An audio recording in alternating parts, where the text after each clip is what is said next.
pembelajaran dan media pembelajaran. Yang pertama, metode yaitu metode pengayaan. Metode ini memperkaya kurikulum dengan literatur dari atau tentang masyarakat yang berbeda kultur, etnis, atau agamanya. Penerapan metode ini misalnya dengan mengajak peserta didik menilai atau menguji, dan kemudian mengapresiasikan cara pandang masyarakat, tetapi peserta didik tidak mengubah pemahamannya tentang hal itu, seperti tata cara atau ritual ibadah, pernak-pernik ke dalam ritual ibadah, pernikahan, dan lain-lain.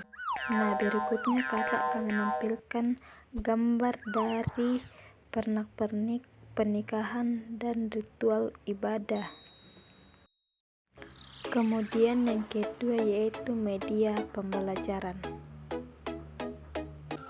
Nah, media pembelajaran yang kita gunakan yaitu audio visual.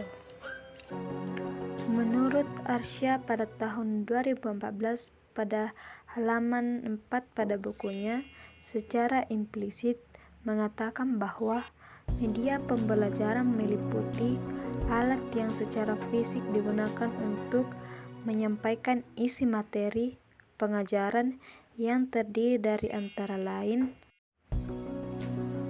buku, tape record, kaset, video kamera, video record, film, slide atau gambar bingkai, foto, gambar, grafik, dan televisi. Adapun manfaat media audiovisual, yang pertama, menarik perhatian peserta didik dalam menyampaikan materi ajar. Yang kedua, menumbuhkan motivasi belajar. Kemudian yang terakhir yaitu memberikan pengalaman belajar dengan menyimpulkan pembelajaran dari sebuah video yang disajikan. Halo adik-adik, sekarang kita akan belajar mengenai keberagaman budaya di Indonesia. Nah, Indonesia adalah negara kepulauan yang memiliki keragaman budaya, ras, suku bangsa, kepercayaan, agama, dan bahasa. Sesuai semboyan Bhinneka Tunggal Ika, maka meskipun memiliki keberagaman budaya, Indonesia tetap satu. Keragaman yang ada di Indonesia adalah kekayaan dan keindahan bangsa Indonesia. Nah, kita akan belajar 3 keberagaman yang ada di Indonesia. Yang pertama itu keberagaman ras, suku, dan kepercayaan. Yang pertama, ras. Keberagaman ras adalah sekelompok manusia yang memiliki ciri fisik yang berbeda-beda seperti bentuk muka, warna kulit, bentuk wajah, bentuk rambut, bentuk hidung, dan sebagainya. Nah, di sini kakak memiliki gambar dan adik bisa melihatnya dari perbedaan setiap ras. Ada warna kulitnya yang putih, coklat, ada yang rambutnya lurus, keribu, dan lain sebagainya. Meskipun banyak perbedaan, mulai dari warna kulit, rambut, dan lain sebagainya, tapi itu bukan hal yang akan membuat bangsa Indonesia untuk saling menjatuhkan. Kemudian yang kedua yaitu keberagaman suku. Keragaman suku bangsa merupakan sekumpulan manusia yang memiliki suatu kesatuan budaya yang diikat oleh kesadaran dan identitas budaya tersebut. Lalu, apa saja perbedaan suku bangsa yang ada? Simak penjelasannya berikut. Yang pertama, perbedaan bahasa. Setiap suku bangsa di dunia pasti memiliki bahasa yang berbeda-beda.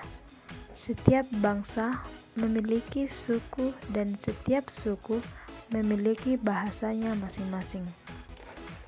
Sebagai contoh, Indonesia memiliki beragam suku seperti suku Jawa, suku Sunda, suku Batak, dan suku Dayak.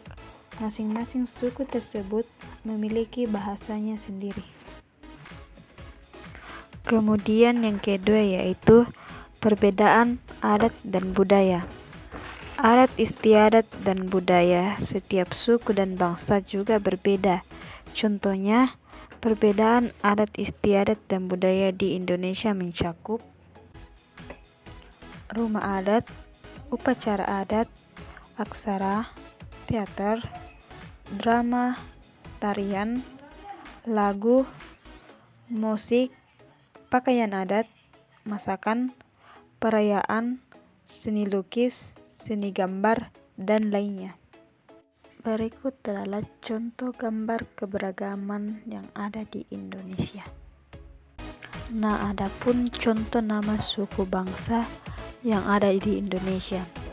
Yang pertama yaitu suku bangsa Gayo dari Aceh, Minangkabau dari Sumatera Barat, Sakait dari Riau, Dayak dari Kalimantan, Bugis dari Sulawesi, Baduy dari Banten, Sunda dari Jawa Barat, Jawa dari Jawa Tengah, Osing dari Jawa Timur, Dompe dari Nusa Tenggara Barat atau NTB, dan masih banyak suku lainnya. Kemudian yang ketiga yaitu kepercayaan atau agama. Menurut Darajat pada tahun 2005, agama adalah proses hubungan manusia yang dirasakan terhadap sesuatu yang diyakininya, bahwa sesuatu lebih tinggi daripada manusia. Agama di Indonesia yang diakui terdiri dari 6, yakni Islam, Kristen, Katolik, Hindu, Buddha, dan Konghucu. Keberadaan 6 agama tersebut menciptakan corak yang berbeda-beda, mulai dari kitab suci, tempat ibadah, dan hari besar hingga budaya.